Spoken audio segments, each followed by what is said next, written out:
I'm Cliff Click. I've been programming for a very, very long time. And as part of being a programmer at a very young age, I was very much a hardcore introvert.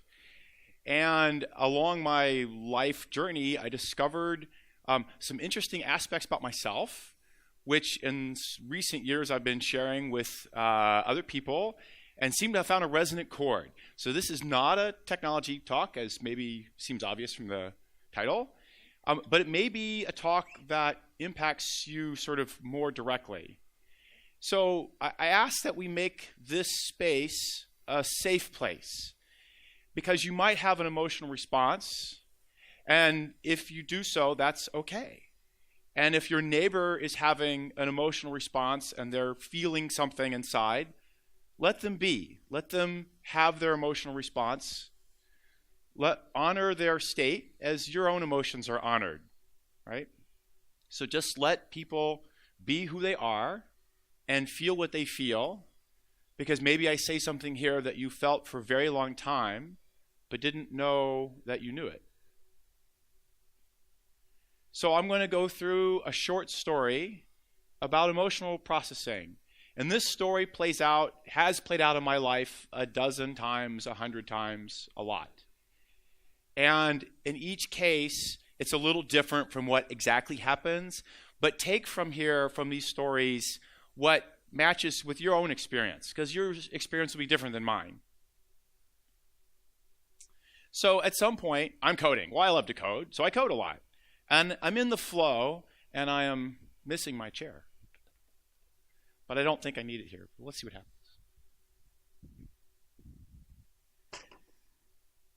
And I'm doing my creative thing. I am building something. I love to build things. I make stuff. It's what I do.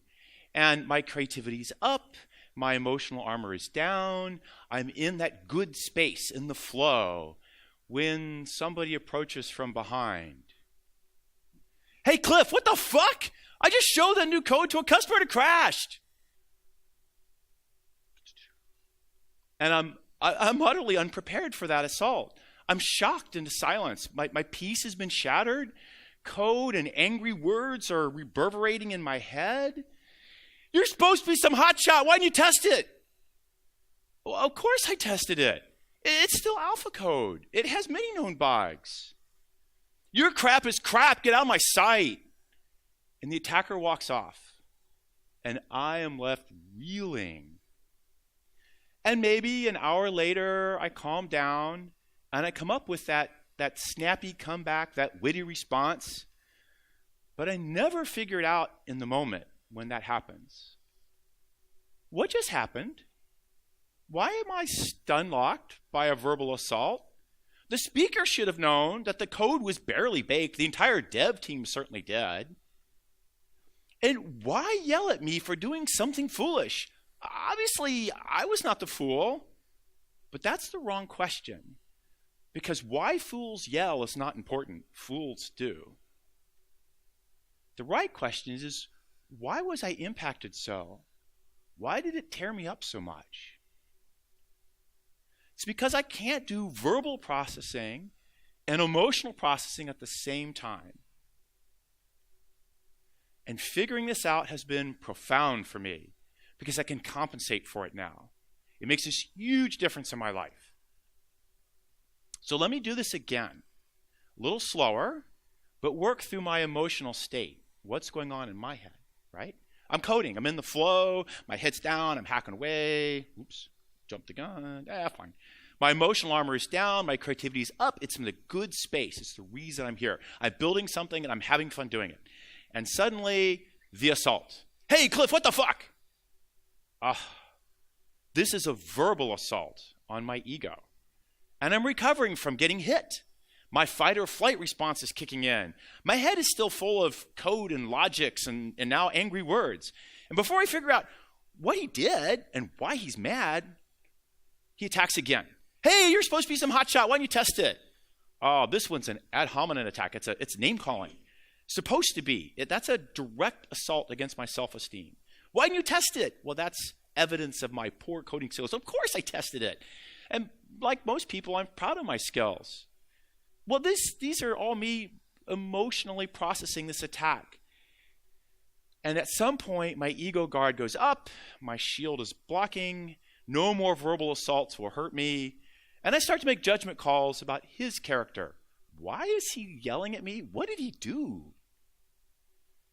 He gets one more shot off before he walks off. And I am left wrecked.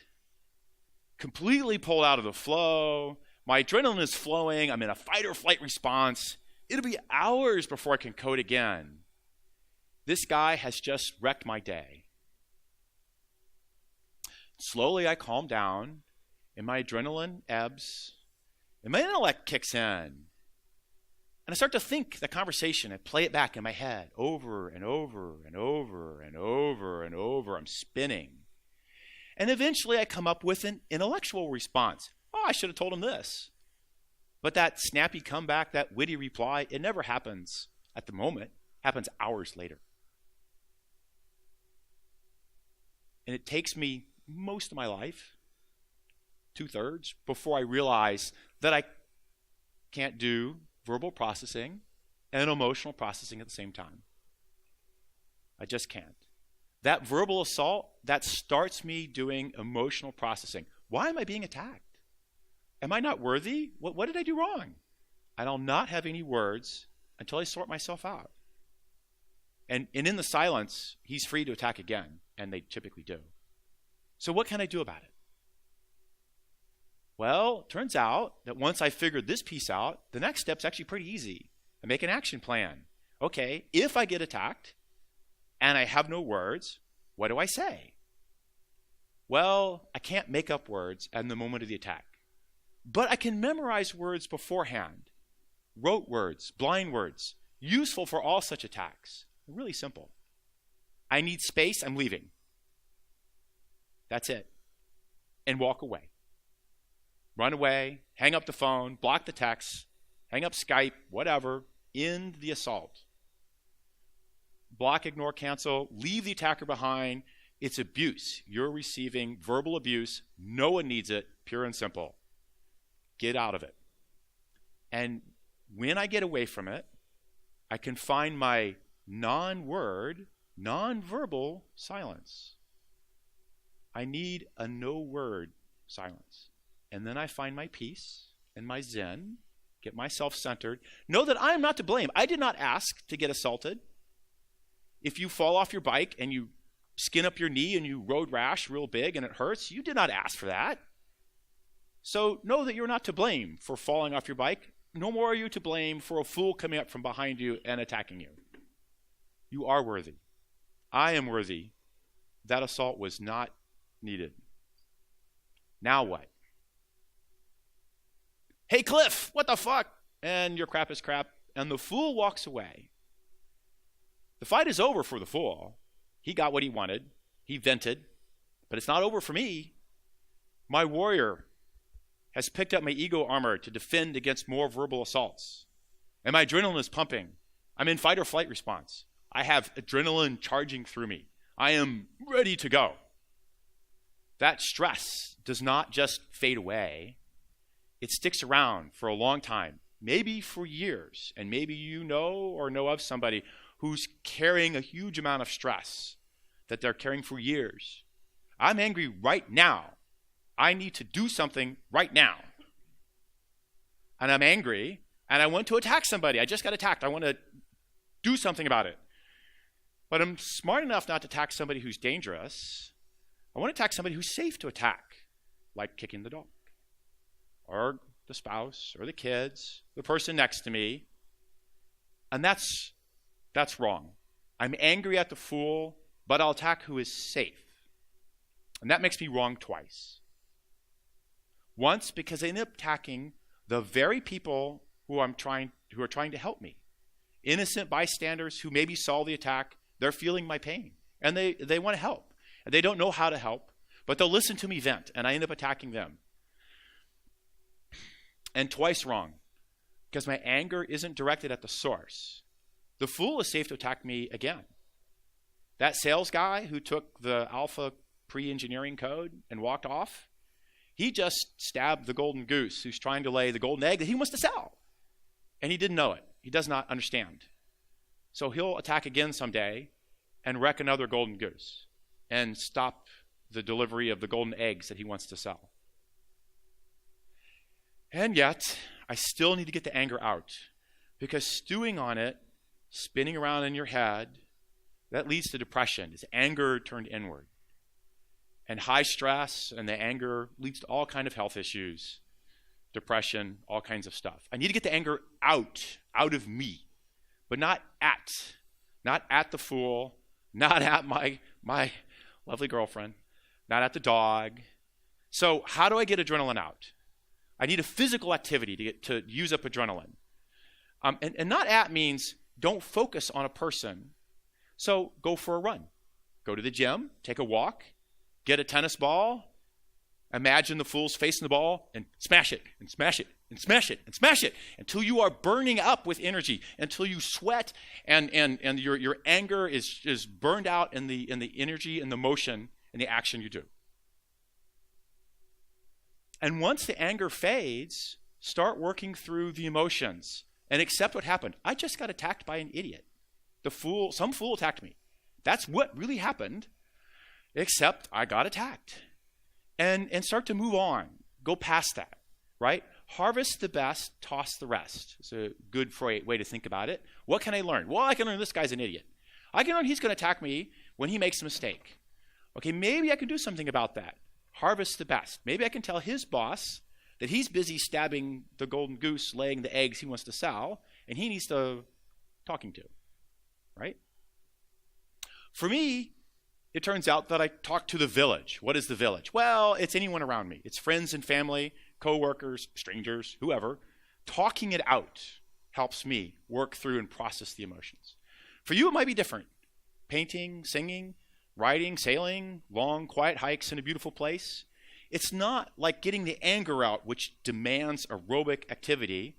It's just a background thing you do while you can think on through the emotions. How was I hurt? What did I feel like? Am I better now? My self-esteem is recovering. I'm a worthwhile person. And once the anger fades, go again here. Bam. Okay.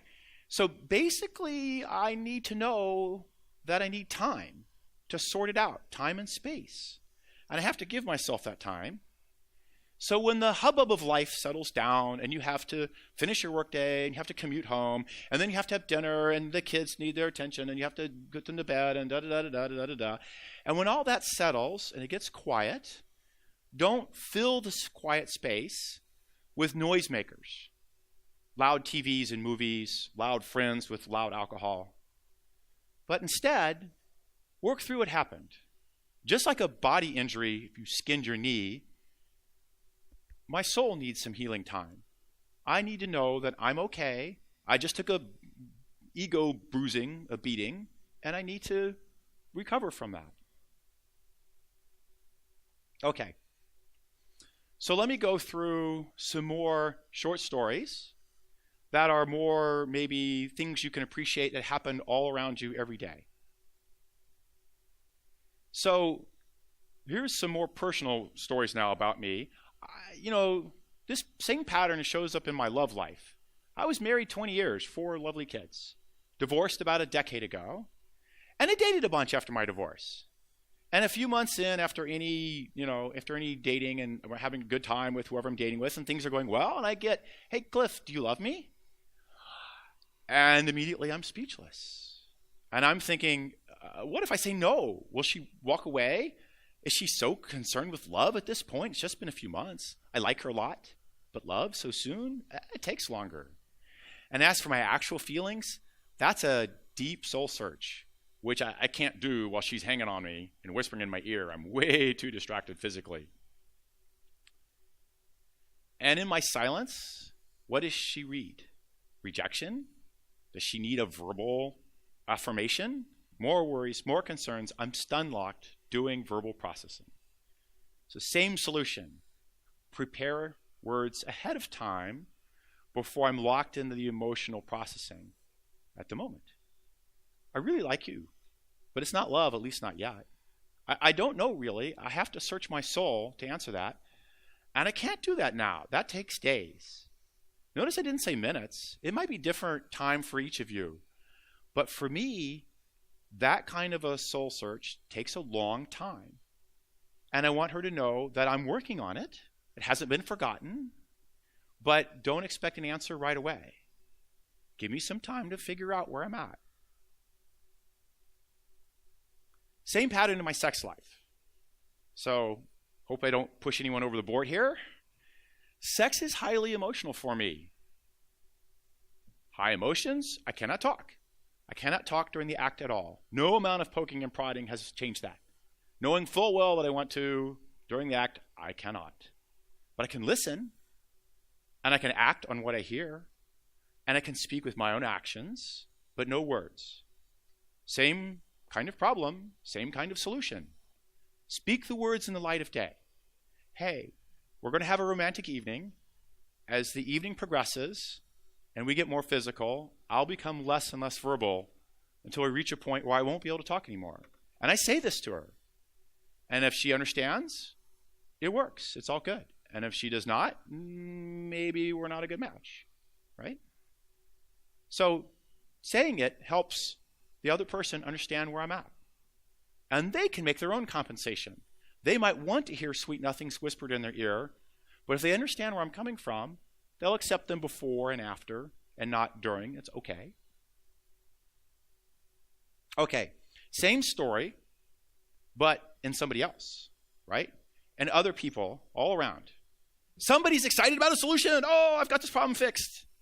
And they're sharing loudly and excitedly with a few others, and they're getting excited, and people are talking out their problems, and they're sharing a solution. They're brainstorming. That's good stuff going on right there. And quietly sitting in the corner is somebody with a bright idea, maybe the best idea, but they're too afraid to speak up. A little quiet turtle. They're thinking, what if I'm wrong? I'll look like a fool. Oh, I wish I could talk, but I can't. They won't believe me anyways. I'm not worthy of talking. They're doing emotional processing, and they cannot come up with words. From the outside looking in, it's actually an easy pattern to spot. The loud few sharing loudly and excitedly, and the quiet, intent listeners who are paying close attention but not saying anything. And as a leader, I need to step in. Not to shut down the brainstorming. That's the good stuff. I want that to happen. So I don't want to shut down the brainstormers, but I want to make a verbal space and acknowledge that the quiet ones are also worthy to talk and be heard. I want to make a safer place for the quiet thinkers to speak up. But the loud speakers need to be acknowledged because their ego might also need feeding. One of the reasons that people get loud and excited is they want acknowledgement from their peers that they're worthy. Here's this great idea I have. It's an acknowledgement of themselves first and of the great idea second. So I want to acknowledge them because I want this person to be happy too. So I acknowledge, hey Larry, I heard you suggest XXX, is that right? Notice I'm not shutting Larry down. I'm not telling him to be quiet. I'm not claiming he's right or wrong either because I don't know. He has a good idea, maybe there's a better one. But I want him to know that he's heard so that he can have peace that his idea was heard, that he is acknowledged, that he's a good person. And then he'll feel, quiet inside and can be quiet outside and let a space appear. I see some quiet listeners. Anyone else want to chime in? And this will ask people to make a quiet space for the quiet thinkers to step up and find their courage to find their words. Okay. So I'm going to switch to some more strategies and ways of thinking about this set of problems. So farmer, Magi, warrior, maybe Magi's wizard too. We all show some of these aspects, and it's just a useful way to label how you feel about the different parts of the world and what you can take as your personal strengths. So the farmer enjoys hard work and what he makes with his labor. Today I built a house, right? Carpenter, plumber, tradesman, bricklayer, construction worker. These people make things with their labor that's how they get their goodness in life from. I made something, and someday a family will live in this house. Whereas the Magi or the wizard enjoys smart work or building like magical things. So programmers here might say, hey, I got that GUI working today. So programmers, doctors, experts in all walks of life, people who do things that require a very high level of skill that other people in society cannot do. And that's where they get their ego from, their self-worth from. Hey, I have a magical skill. Whereas a warrior revels in the fight. Close the deal, salesman might say, right? So it is CEOs and lawyers, used car salesmen, they want the spoils from the fight as evidence that the fight was worthwhile. Not necessarily they want the spoils for everyday living. They do. That's, a commission for the sales guy. But they're in this job because they love to fight. The fight's the thing, much less the spoils. So these aspects show up again and again in my stories and responses and how I think about myself and how I prepare for situations I well know are coming or I don't prepare. And they're just a useful tool, so take from them what you will. Know your strengths, know your weaknesses, compensate for your weaknesses. Your strengths will take care of themselves. So, conflict avoiders, often introverts, many times programmers, do not practice their warrior very much. Your warrior is an unskilled and naive aspect of you. You're not used to picking a fight or being in a fight with somebody else. I don't mean a programming brainstorming session. That's not the fight I'm talking about, right? So you can be pushed into the defensive by skilled warriors. They're dominated by alpha males is sort of the canonical issue. How would a warrior handle my story? So imagine a tough as nails New York City lawyer getting told, hey, Cliff, what the fuck? He'd probably come back. You're the fucking idiot. That was a fool thing to do. Go take, alpha code and show it in front of a customer. Dumbass. Right? Verbal assault. Easily returned tit for tat. Not my skill set. But it is somebody else's. Okay, so with that aspect in mind, look at, this is a useful strategy for thinking about people. Red, yellow, green people. Flag people that you know. Greens, friends you trust. Honest counselors. No hurting words, no sarcasm. You can share freely with them. And if they have something negative to say, it's always said with love. And you accept it that way as honest criticism. But usually it's just with love, right? All the words are said with love between each other. Whereas reds are people who are unsafe. You cringe when they approach. Sometimes you get attacked or get unreasonable demands. Your guard goes up, your creativity ends. Ever had a boss come by and say, hey, really sorry to tell you, but we had to move the schedule up. Your stuff's due Friday. And your schedule got cut in half. It's an unreasonable demand, right? Ever had a boss where when you walked in the room, everyone ducks and starts coding really fast and looking like they're busy, but they're actually watching the boss and they're coding at about half the normal speed because they're afraid they're going to get chewed on. That's happened to me. And it happened to, a room full of people I was programming with, right? More than once, and many times, in fact. Yellow, people in the middle. You drop your guard carefully. Sometimes they're useful, sometimes fun, sometimes a little dicey. It's a good middle ground. There's a spectrum here. Okay, why? Why flag people? Because it brings your Magi into your relationships. It brings your strongest skill, your strongest abilities, your intellect, the way that you think, to help you make intelligent cost-benefit trade-offs. Here's an example. Somebody, let's call her Angry Ann, full of biting sarcasm, dark humor, crazy fun party animal. She says all kinds of fun, nasty, cool things that are hysterical to listen to. And what does she say about you when you're not in the room? Is hanging around with her worth it? Sometimes, always, never. Bring your Magi to bear. Think about it, right? Decide for yourself, but know that you are deciding. Okay, know your greens. Mine's my brother. Now, Lisa. My divorce is on, or the boss yelled at me, or my health claim got denied, or I got a speeding ticket, or whatever it is, something bad happened. I know who to reach out for my support. And knowing that alone mitigates much of the trauma. Know your greens and use them. Be willing to reach out for help. It is not a show of weakness to ask for help. It's a show of strength, of vulnerability, and that is a powerful strength. People really do like helping each other. It's always very life-affirming for me when I end up being somebody else's green. When somebody comes to me and says, hey, Cliff, this horrible thing happened, and they want help in figuring out what's going on. Lose the Retts, and I mean it, really. You aren't going to change them. You don't need all that stress and negativity.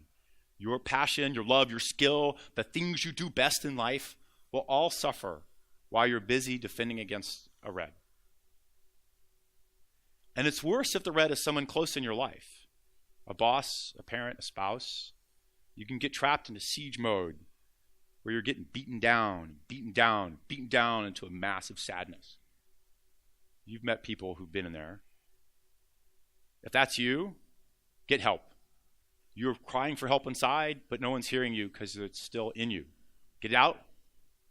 If that's you, get to a hospital ER, call 911, and they'll step you through the signs of depression and get you psychological help and whatever the right thing to do there is. But don't sit here and just be beaten on all your life. Okay, how to lose the Reds. If they're kind of sort of friends, they're social acquaintances, pick your social activities with care. Bail out as needed, right? Somebody shows up you don't like, you don't have to make an apology. You don't have to say, I got a funny excuse, blah, blah, blah. No, I don't feel good being here, I'm out. Just say your truth and walk. Boss or a coworker, now you need to complain uphill to the boss's boss. And facts are more crucial here because he said, she said is not productive.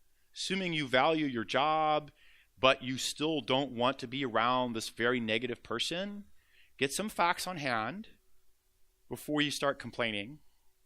And the worst case scenario is get a new job. Life's too short to hate your work. You should love what you're doing and love where you're at while you're doing it. You can have it all. Don't take the fun, cool job and the suck-ass boss. Get them both good, right? Now, if it's your spouse and you're starting to notice that you're putting red flags on your spouse and maybe with your kids, you need therapy. Marriage therapy, talk therapy, some kind. Get it. It's really helpful. And the longer you go without it, the harder it is to recover.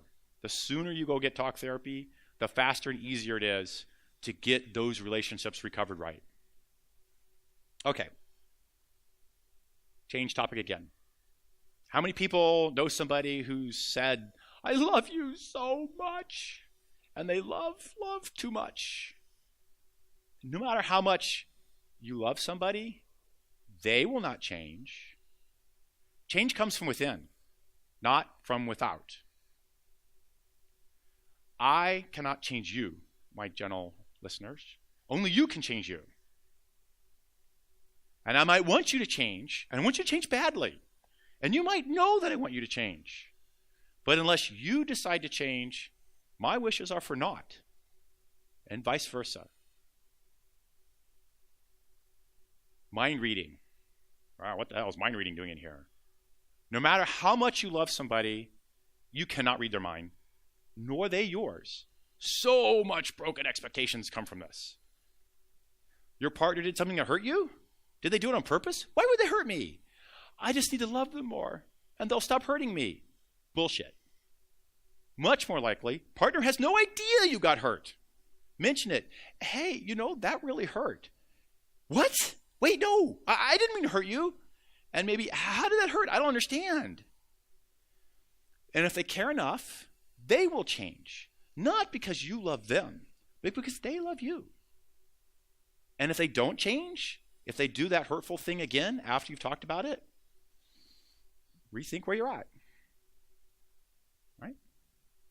Okay, finally you're going to get to salary negotiations. Funny joke I heard recently. Fighting with a lawyer is like wrestling with a pig in the mud. The lawyer enjoys it, you're going to get really dirty, and you're very unlikely to win.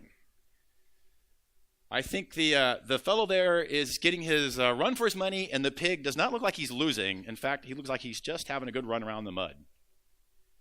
Same with used car salesmen. They sell cars to non-warriors every day. It's what they do. Nothing personal about it. It's just their job. And they're certainly very good at it. Same with human resources. They negotiate salaries every day.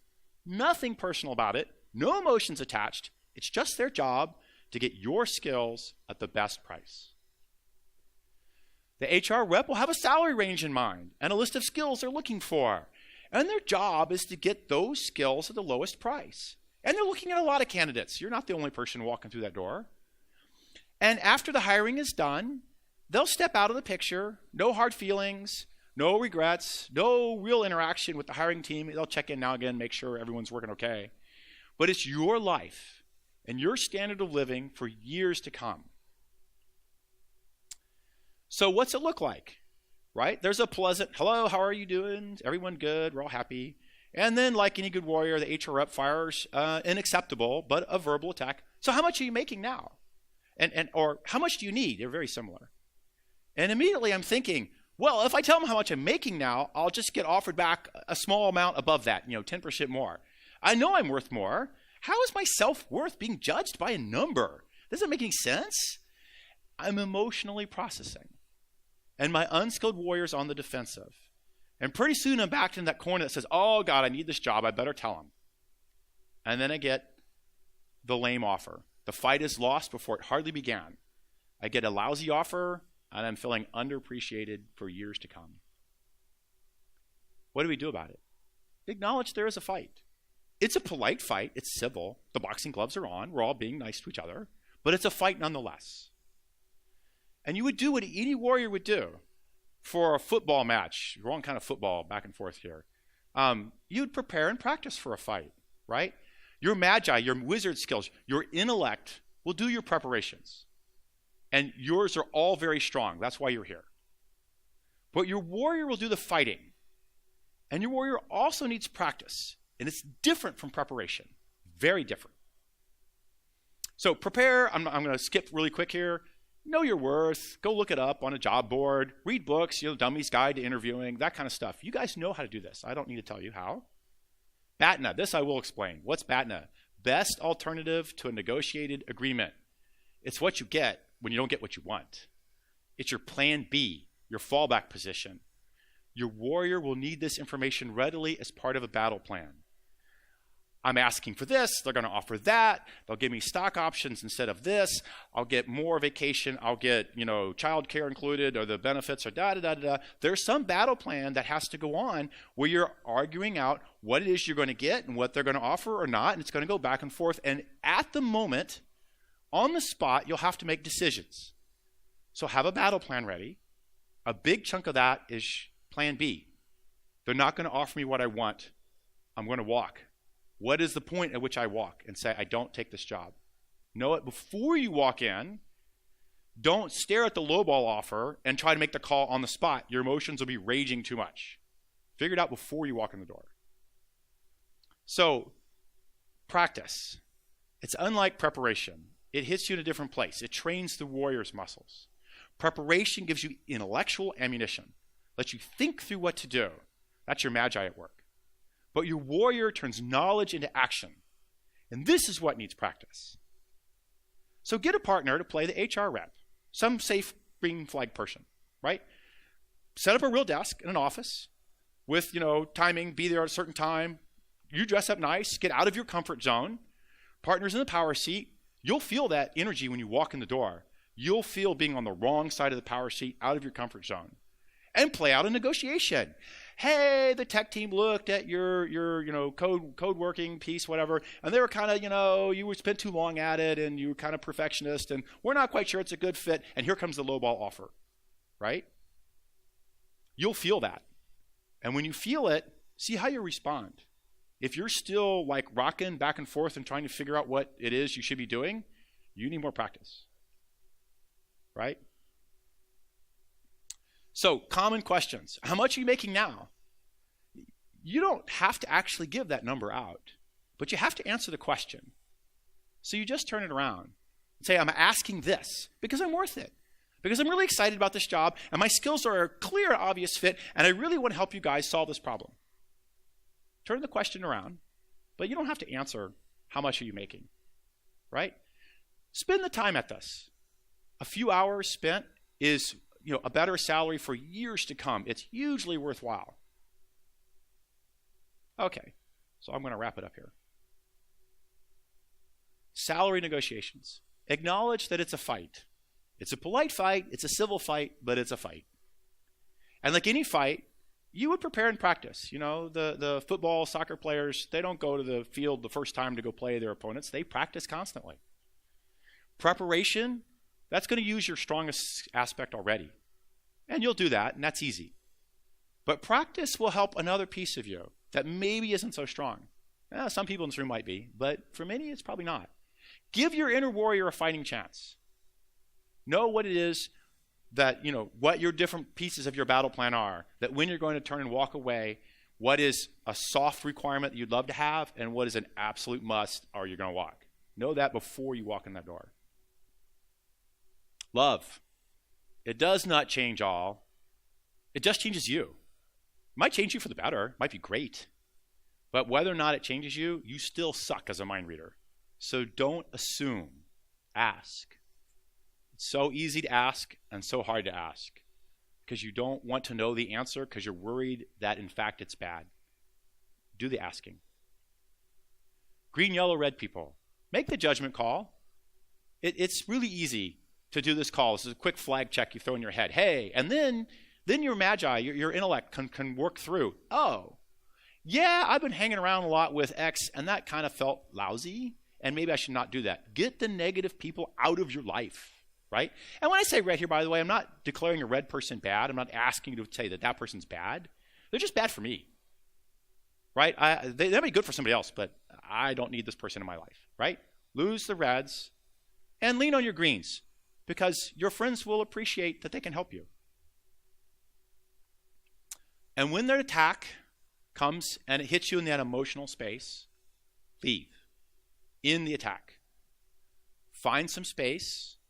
Find your peace, find your zen. Anger, you want it out of you, but not at somebody, but just out. And if it's actually really anger, it's adrenaline. You need to work it out. You need to physically work it out. Go take a jog, go run around the block, go find a way to release it with activity, with motion, right? And if you don't, it will stew and rot you from the inside. You will eat that poison and it will slowly fuck you up. Time and space for soul healing.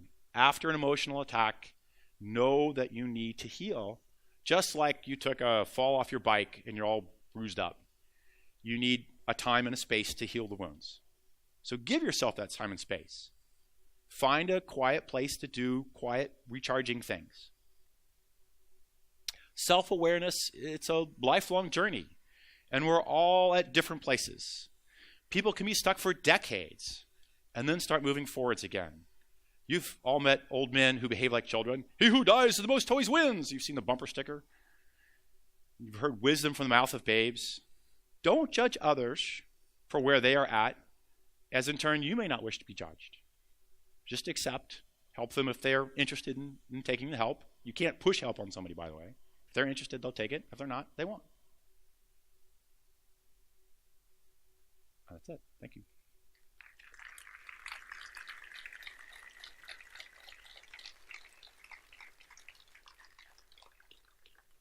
So I'm happy to take questions, and I'm happy to hang around afterwards if people want to ask in a more private space.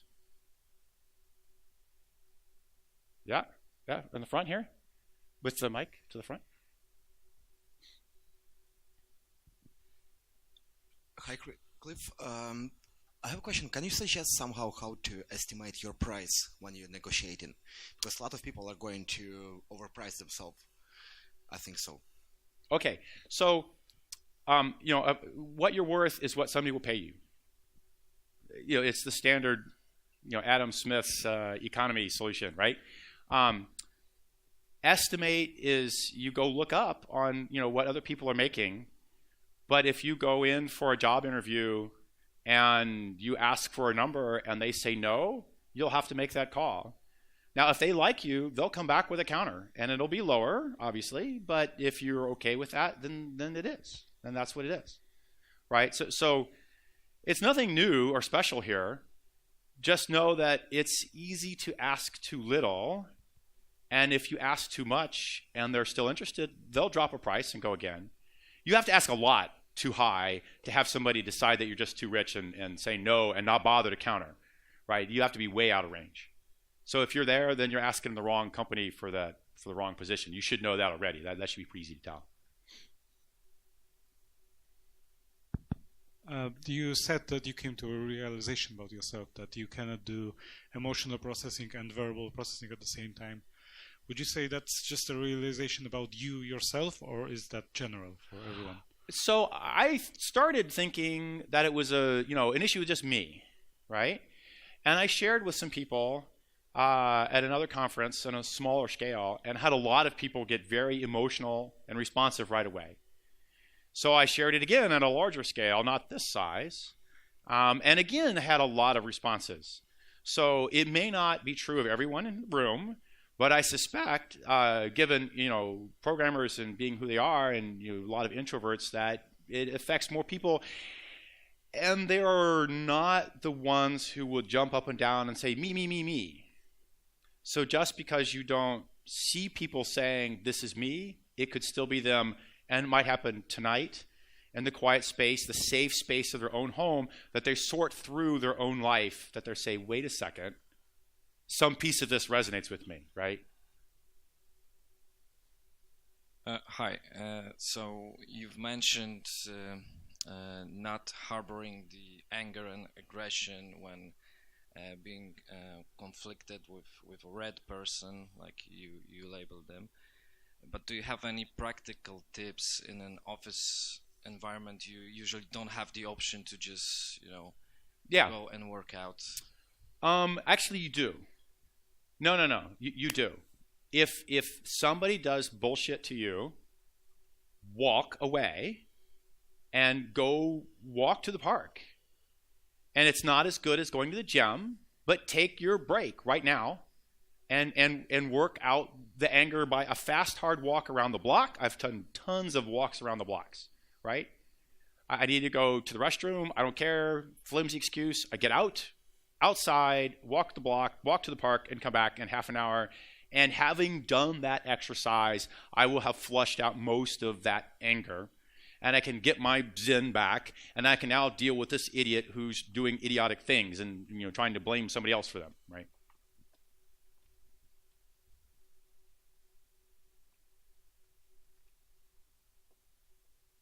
Yeah. Yeah, so your suggestions was for introverts mostly, and your suggestion to instantly convert your thoughts to something more practical and found out the conflict way. But can you suggest something what makes on the level of reflex how to deal with extrovertical things if you are an introvert? Right. Okay. So let me clarify. None of this was instant for me. So there was a realization that I have trouble with dealing with the two, verbal and emotional processing. And it was then the next several years I began practicing what I'm preaching here, that I slowly became better and better at handling it. It was not an instant thing, and there were a lot of habits I had to go break, like stewing in my head, and then I would recognize I'm stewing. And after a while, I would stew for just a little bit before I'd recognize. But in the beginning, I might stew for an hour or two before crap, I'm spinning again. So don't put unreasonable expectations. This is instant. This is a life journey change. And as for extrovert events, yes, mostly for that one, it's mental preparation of knowing I'm going to be in a loud place with a lot of people. So I'm coming to a conference. It's really packed. There are a lot of people talking loudly. This is all great, but this is a draining thing for me. So my energies will be sucked dry by being around a crowd all day. Nothing to do with everyone here. I love you all. You're all great. But it's just me. And I know that. So I prepare myself before I come in that this is what I'm going to see. And at some point in the day, I'll declare myself done quietly, and I'll walk away, and I'll go find a quiet space. Here, it'll be the hotel room, and I'll just be downtime, right? Do nothing with anybody, no words. I won't talk. I won't want to be talked at. I'm just going to do what it takes for me to recharge. For different people, your recharge comes in different ways.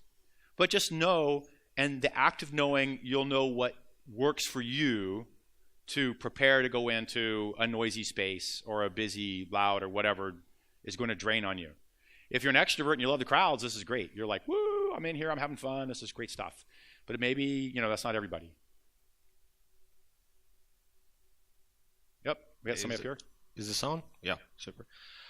First of all, I want to say really enjoyed your talk.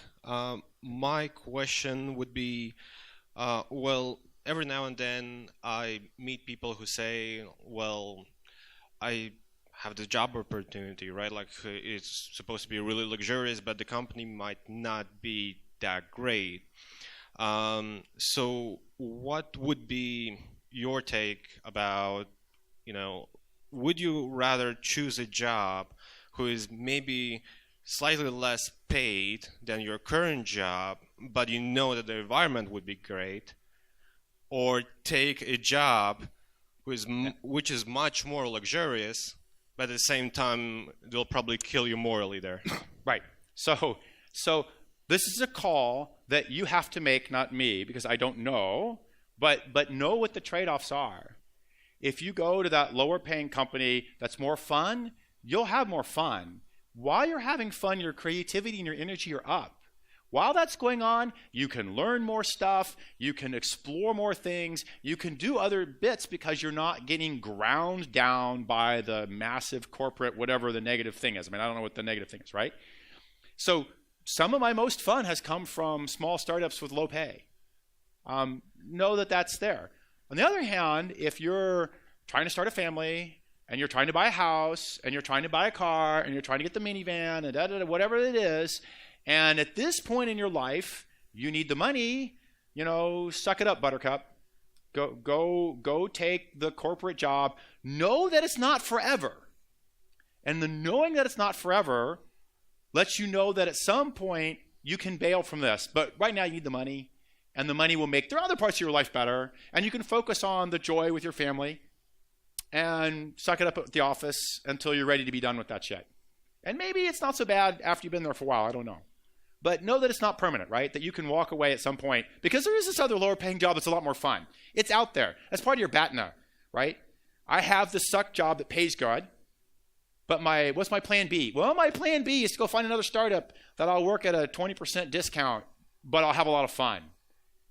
And knowing that will let you know when the bullshit line's too high at the big paying job and it's time to walk. We have another one, yeah. I have a similar question to the question above, but you said that when you identify red people, and it's, for example, a coworker, boss, and you need to work it out somehow, ask his boss for a change. And there is a perspective for change. For example, 3-6 months, and it will change, and you like that company, want to stay there, but you need to somehow survive those months, for example. Okay. And what would be some kind of solution? You can't just walk away every day. You need to somehow work in that. So it should be the case that the thing that is the most egregious gets stopped immediately. That is, if you complain to the boss's boss that this guy comes around periodically and chews out a random person, and it's just like potluck. I've been in a company totally where the boss had a bad day once a week, and he chewed out a random person for a random thing that was nothing. He had an excuse. He always had a reason, but the reason was nonsense. He just picked a person and chewed them out. Okay, well, that sucked. And we all knew it happened. So knowing it happened was part of my know my greens, know my helpers, because everyone would sympathize. We'd see the boss come out on that face. You knew he was about to go chomp somebody. We'd all duck and cover. He'd pick somebody, chew him out for an hour, and that person would be all shook up. We'd go have a team lunch without the boss and help him. And then we complained uphill. And, things will be better for a while, and then they get worse again. It's usually the case, by the way, that if it's a person that you're having trouble with, it's not going to get better. It'll get better for a little while, and then it'll get bad again. Until that person wants to change how they deal with their own anger, they'll get chewed out by their boss. They'll behave nicely for a few months. They'll forget about getting chewed out, and they'll start being bad again. So expect that you have to walk. Right, you'll move. So right, okay, yeah, right. So you basically said the solution already. You know that your life sucks here. You know that you're moving. You need to survive. So what would you do to survive? Just think about it. Just make an intellectual response. I mean, go ask your friends in the office, your friends, your green people. What do we do about this situation? I would like some help. Bad day, let's go talk through whatever it's going to be. I don't know enough of your situation, but now that you know, act on it. All right, I'm getting the timeout signal because I think we're going to load up for the next session here. So thank you very much, and I'll be in the break area.